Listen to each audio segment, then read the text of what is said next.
Good দেখো আজকে afternoon. দেখুন আমার বন্ধুরা, নতুন আজকে আমি পার্সেলটা অনেকদিন অর্ডার আগে একটা করেছিলাম, অর্ডার অনেকদিন করেছিলাম, আগে। সেই অর্ডারটা তা আজকে এখন এসছে। এলো। এটা একটা হচ্ছে এসছে মাস্কারা, ম্যাগনি, আইশ্যাডো, এটা একটা তারপরে এসছে, একটা তুলো, ফেস পাউডার তারপরে এসছে, ল্যাকমি কোম্পানি, একসঙ্গে একটা অনেকগুলো ল্যাকমি এসছে। কোম্পানি এসছে। সেগুলো তাই আমি তোমাদের সঙ্গে শেয়ার আর করলাম। দেখো একটা মেকআপের দেখতে থাকুন, আইস খুব শ্যাডো সুন্দর অফার ব্যাগগুলো এসছে করেছিলাম, এবং চোখের উপরে সেটা মাস্কটা এসছে। খুব দেখুন সুন্দর। এটা খুব সুন্দর দেখতে একটা, থাকুন, এটা যদি আপনারা ভালো ইউজ লাগে করতে প্লিজ, পারেন। আপনারা কোনো জানি সবারই এই আছে, দেখুন তবুও আমি খুব শেয়ার করলাম। সুন্দর এটা। ভালো লাগছে বলে এগুলো মেখে খুব কমফোর্টেবল। আপনারা যদি ইউজ করতে চান তাহলে আমি লিঙ্কটা পাঠিয়ে খুব দিতে পারি। সুন্দর এটা, দেখতে থাকুন, খুব হেভি সুন্দর দেখতে হয়েছে। ব্যাগটা আপনারা যদি এসছে। অর্ডার করতে চান দেখুন করতে একবার, পারেন, খুব সুন্দর। খুব সুন্দর দেখুন কালারগুলো মাস্কারা, এসছে। আইলাইনা সব কিছু দিয়েছে, গার্ল কাজল, পুজোর জন্য তার এটা আমি সঙ্গে একটা অফার পাউডার, করেছিলাম, এই জন্য 300 টাকা এসছে। অনেক কিছু দিয়েছে।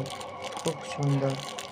দেখুন স্পেস পাউডারটা অর্ডার দেখুন, বিউটি করেছিলাম। Okay, skin face tata bye. Powder কেমন লাগলো প্লিজ হেভি কমেন্ট করে সুন্দর এটা জানিও। একটা, টাটা। খুব সুন্দর হয়েছে এটা একটা। আপনারা প্লিজ অর্ডার করতে চান করবেন। আর কার কার ভালো লাগলো প্লিজ কমেন্ট করে জানি সবারই আছে, তবু আপনারা জানাবেন কেমন লাগলো। ওকে।